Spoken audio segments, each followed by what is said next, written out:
This new book is about failure.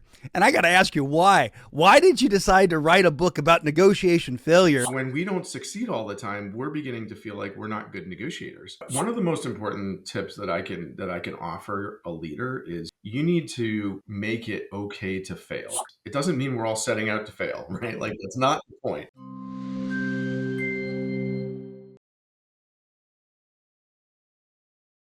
Why did you decide to write a book about negotiation failure? Clear answer to your question is because there wasn't one.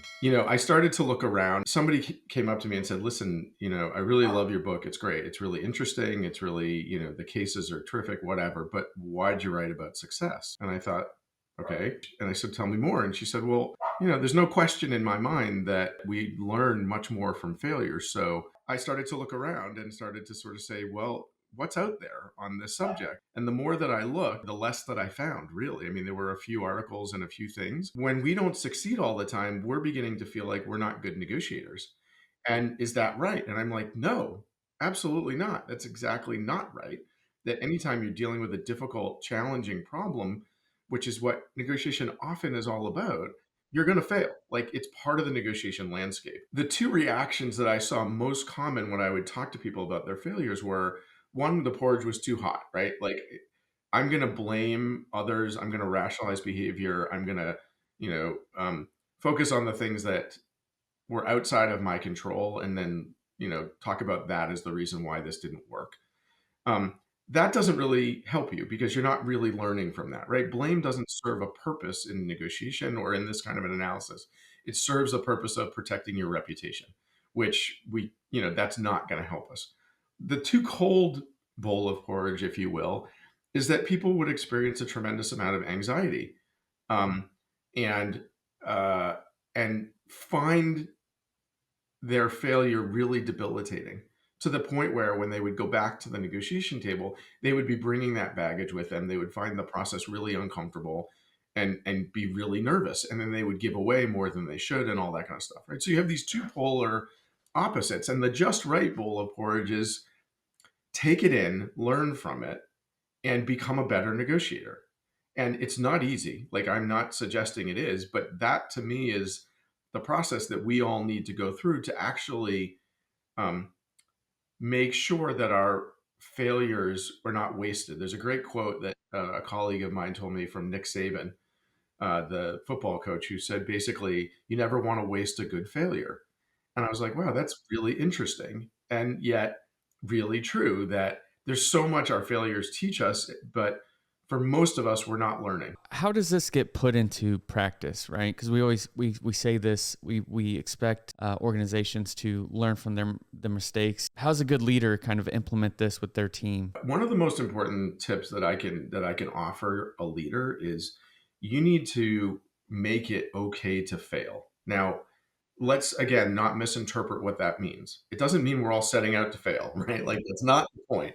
But the point is that we know failure is going to happen. We know there are times we are not going to achieve our objectives. What you don't want is people sitting on that, people saying, I'm not going to talk about this. I'm not going to share the reality. I'm going to bury it, only to find out later that this was a lot worse and whatever, right? So I think any good leader has to be able to turn around and say to their folks, look, guys and gals, like we're going to fail. Like, let's bring it, let's embrace it in the sense that this is going to help us to grow as an organization. So I think that's the first thing. And the second thing is this is kind of why I put a framework in the book. So for me, frameworks are the way that you begin to learn something new. You don't hold on to them forever. Like for me with getting TS, for example, in the 7 elements, like I've winnowed that down to 3 or 4 that I find incredibly helpful and that form sort of my mental model of negotiation, right?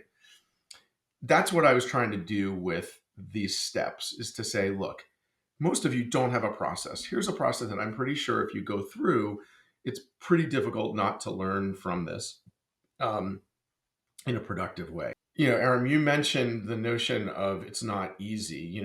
Some of the early steps in the book are really about turning the mirror on yourself. And it's hard, especially when you're not used to failing and you're also worried about your reputation. We're all worried about our reputations. Like that's how people are, right?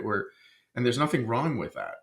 But it's also important to be honest with yourself. I think being a bit vulnerable and being, honest with yourself about your approaches to negotiation, what you do well and don't do well, are all part of the process. Like at the end of the book, I talk about the notion of kintsugi, which is the Japanese art of of embracing imperfection, right? And so when they have a broken vase or something, instead of trying to glue it back together so you don't see the breaks, they use precious metals to emphasize the breaks so that it becomes more beautiful in the end.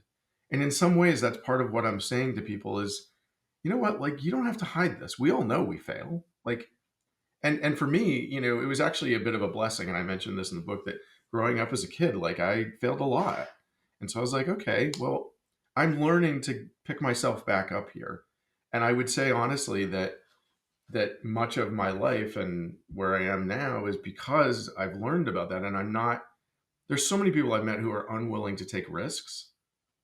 And to me, that's what life is you take calculated risks. You jump into things that maybe you're not always so certain about.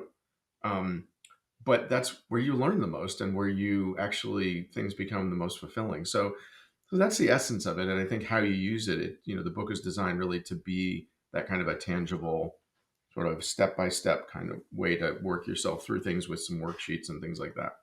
Can you give us an overview of your 5-step process for getting back to the table? The first step, honestly, is to accept the failure. Because what happens is when we don't accept the failure and we're pushing it away, right? It's the analogy in the book that I use is it's a little bit like a blocked sink. Like nothing else can get through. Step one is sort of unclog that piece and let yourself feel frustrated and feel disappointed. Step two is really analyze kind of the forest and the trees. So go back to those 7 kinds of ways of failure.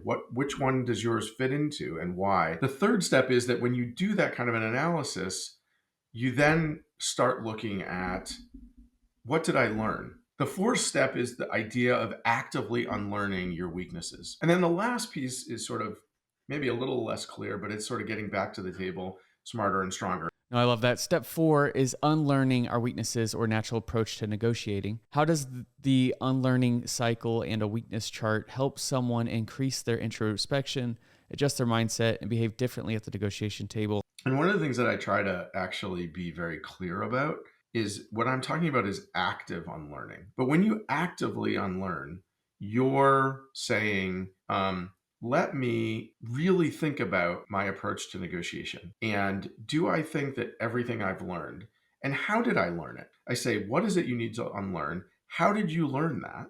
And then what do you want to replace it with? Is that I'm turning the mirror on people pretty heavily because I think this is largely an internal process that we are going through. You've written a book about negotiation successes. You've written one about negotiation failures. What are you twiddling on in your mind? What's the next book going to be? So I was a history major in college. I was too. Yeah, look at that. I think it takes us down this road in some ways, right? One of the things that I've seen, like with my own kids and things along those lines, is that they never enjoyed history. They never learned it in a way that I felt like was actually interesting. It was all dates, facts. These people died in this war, that kind of thing. And it wasn't really that interesting. Like they'd be like, Dad, this is boring. I'm like, okay, well, your teacher's not teaching you in a way that makes this interesting because history is interesting. It's the story of how we got where we are. What I would actually like to do and what I'm contemplating is that I want to go back to the 6 or 7 most formative dimensions of history, of the United States history within the United States, not with other countries, but look at those things from the lens of negotiation. And to talk about them as negotiations and to help people to understand the important role that negotiation has played throughout history. So the Constitutional Convention and maybe MLK's negotiation with Lyndon Johnson around the Civil Rights Movement. Those are all negotiations, and we don't view them that way. What's your final thought or challenge that you might leave with listeners hoping to learn from their past negotiation mistakes? If you go through all of this, you will learn to get more and more comfortable. You as a negotiator, as part of this whole picture, the more you do, the more you know yourself, the better you are at the table. You're going to have a sense of calm and collectedness because you're not going to be surprised. You're going to know those things that trigger you, et cetera, et cetera. So put in the time, effort, and the skin in the game, if you will. And in the end, it will reward you. Well, that is it for us on today's podcast. If you haven't already, please rate, review, and subscribe to the NegotiateX podcast and we'll see you in the next episode.